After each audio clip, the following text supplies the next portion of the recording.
Muy buenas con todos. El día de hoy vamos a hablar sobre lo que sería la histología del testículo. Mi nombre es Garcés Andrade Dani Alexander y vamos a empezar a explicar. Desde el punto de vista histológico, para ser un órgano compacto, como todo órgano compacto, nos va a presentar un estroma y un parénquima. El estroma va a estar constituido de la siguiente manera. Rodeando al testículo hay una gruesa membrana de alrededor de 0.5 milímetros de espesor de aspecto gris blanquecino, resistente, inextensible, la cual se va a llamar albuginia.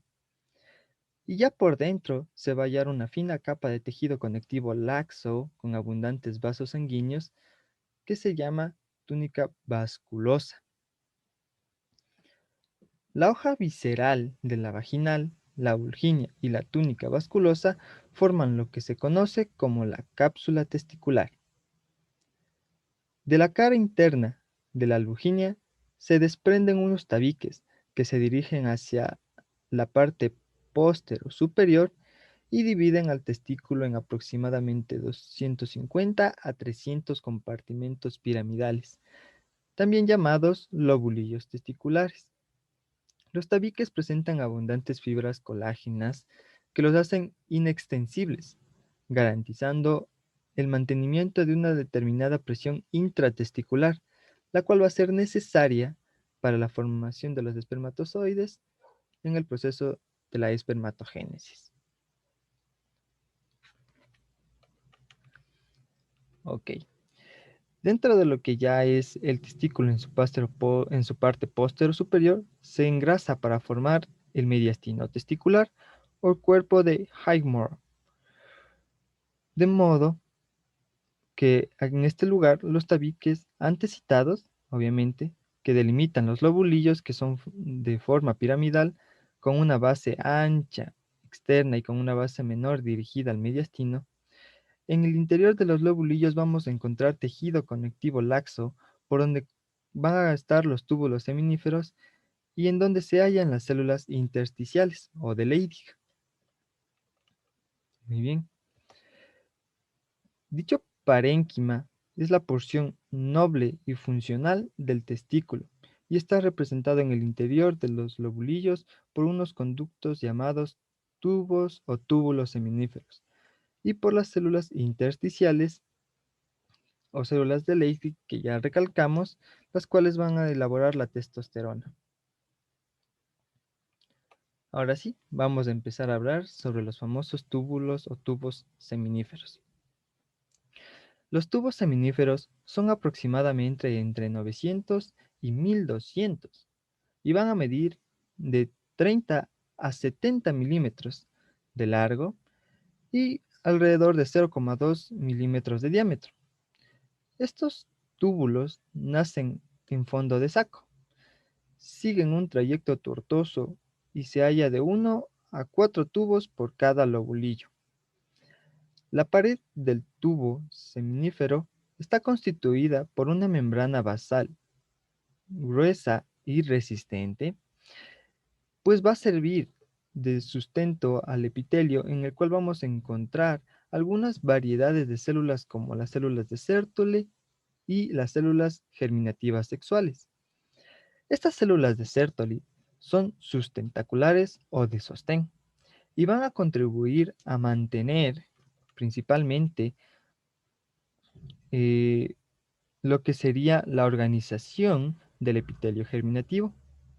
Se las llama también células nodrizas, ya que a través de sus prolongaciones citoplasmáticas toman contacto con las espermátides, facilitando su nutrición y desarrollo para transformarlas en espermatozoides.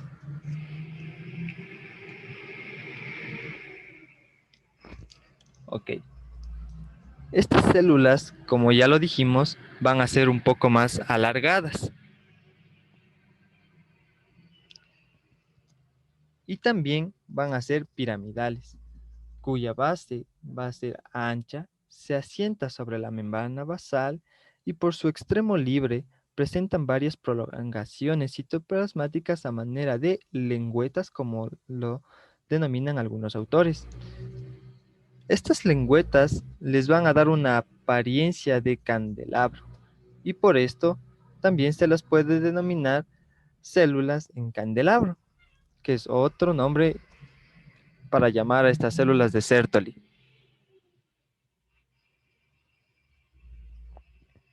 Estas células pues van a abarcar todo el espesor del epitelio germinativo, en el cual se encuentran ubicadas en forma aislada y por lo mismo son escasas. Ya al microscopio se les observa con un núcleo basal, ovalado o piriforme, pálido, a veces escotado, con escasa cromatina, que permite observar la presencia de un nucleolo. Ya en el interior del citoplasma se observan glándulos de albumina y finas gotitas lipoides, así como fosfátidos, cerebrósidos, sustancias cristaloides, con una reacción acidófila central y basófila hacia la periferia. Y se les va a atribuir una gran capacidad de supervivencia, ya que están presentes en la pubertad y también se les halla en la vejez, en donde toman una forma redondeada cuando ya se ha destruido el epitelio germinativo e inclusive se les atribuye una acción destructiva de este epitelio, porque también se les ha permitido llamarlas espermiófagas. Ok, y aquí tendríamos lo que sería la espermatogénesis, ¿no? Que es este proceso tan hablado por parte de las células germinales, las cuales, como ya dijimos, se encuentran formando el epitelio germinativo de los túbulos seminíferos. El mismo va a estar constituido por varias células sexuales que en su mayoría son poliédricas, redondeadas u ovoides. El epitelio del túbulo seminífero obviamente va a tener un estratificado especial por este mismo hecho. Ya entrando en lo que sería la espermatogénesis, esta se va a iniciar cuando las gonadotrofinas elaboran en el óvulo anterior de la hipófisis, estimulan a las células germinales primitivas para transformarse en las espermatogenias o espermatogonias, las cuales están asentadas sobre la membrana basal. Son las células madre e inmaduras y que a medida que avanzan hacia la luz del túbulo van madurando y transformándose hasta dar en espermatozoides.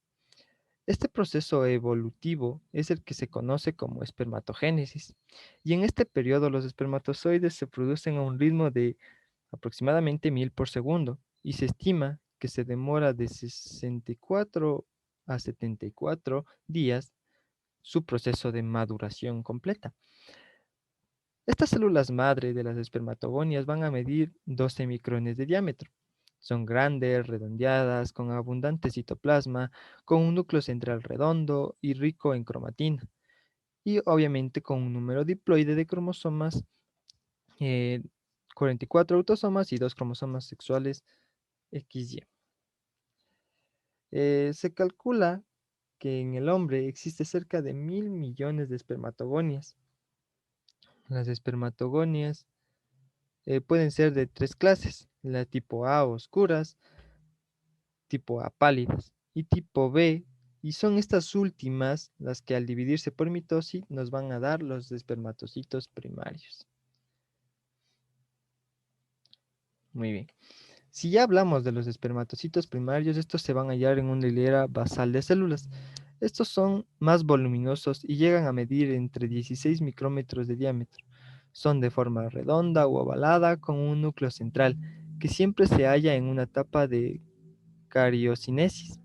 La división que se realiza en estas células es una división de reducción o meiosis, ya que los cromosomas enteros se separan en dos mitades y cada una se desplaza hacia los polos del uso organizado, a las células denominadas espermatocitos secundarios.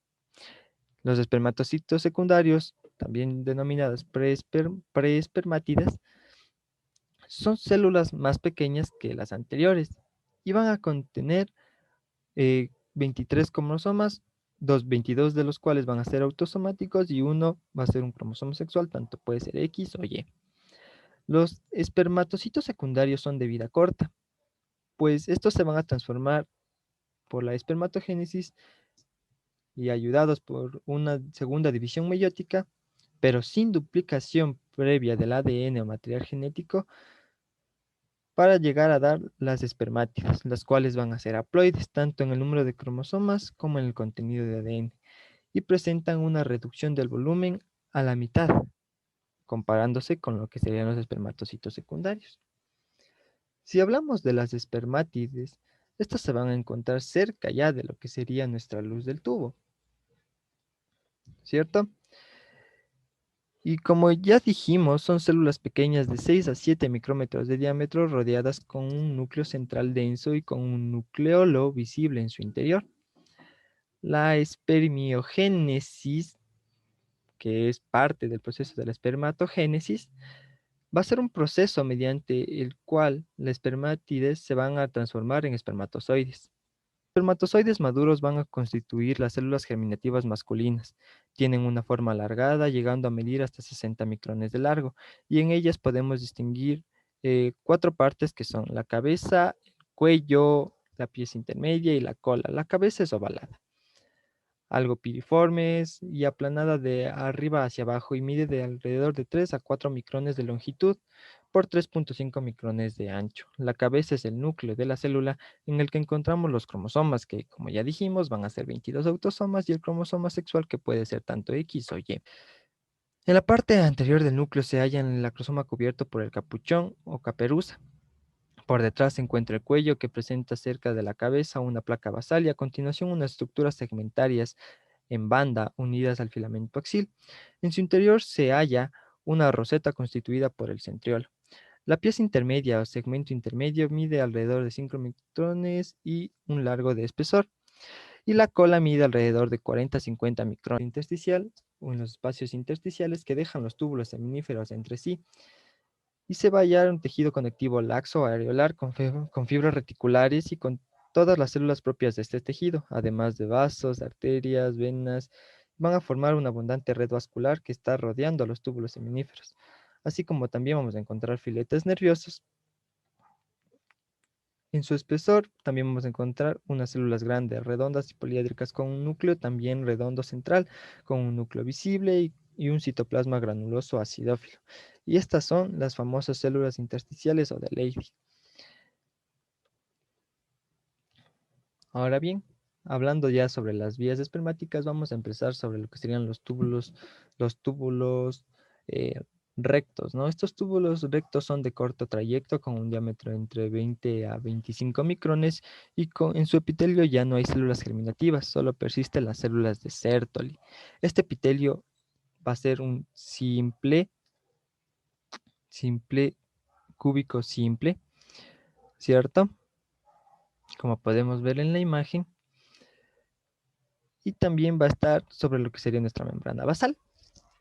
Si hablamos sobre lo que va a continuar, sería nuestra red de testis. Como ya se habló, después de los túbulos rectos van a desembocar en la red de testis, que está localizada en el mediastino testicular y representada por una túpida malla formada en el entrecruzamiento de los tubos. Esta malla está suspendida en medio de un tejido conectivo laxo. Estos conductos van a tener un epitelio cúbico, algunas células con microvellosidades asentadas sobre una membrana basal, a veces en contacto con prolongaciones de la albuginia. Ahora sobre los conductillos eferentes, eh, pues estos conductillos o conos eferentes son unos finos conductos que parten de la parte alta del mediastino y con un número de 10 a 15 de trayecto en espiral y miden de 6 a 8 centímetros de largo, con un diámetro de 0.3 a 0.5 milímetros. Estos conductillos empiezan con espiras cortas que van aumentando su diámetro a medida que se acercan al epidídimo. Estos conductillos junto al tejido conjuntivo que le rodea forman los lobulillos del epidídimo, conductos conocidos como vasos, como conos vasculosos de Haller. El conjunto de estos conos forma la cabeza del epidídimo. Y pues su pared del epidídimo, para adelantarnos, puede tener un epitelio simple con células cilíndricas ciliadas que alternan con células cúbicas. Los cilios facilitan la progresión de los espermatozoides ya que a este nivel aún carecen de movimiento. Las células bajas van a ser secretoras y van a producir un moco y son células ricas en lisosomas convenientes para los espermatozoides. Y así terminaríamos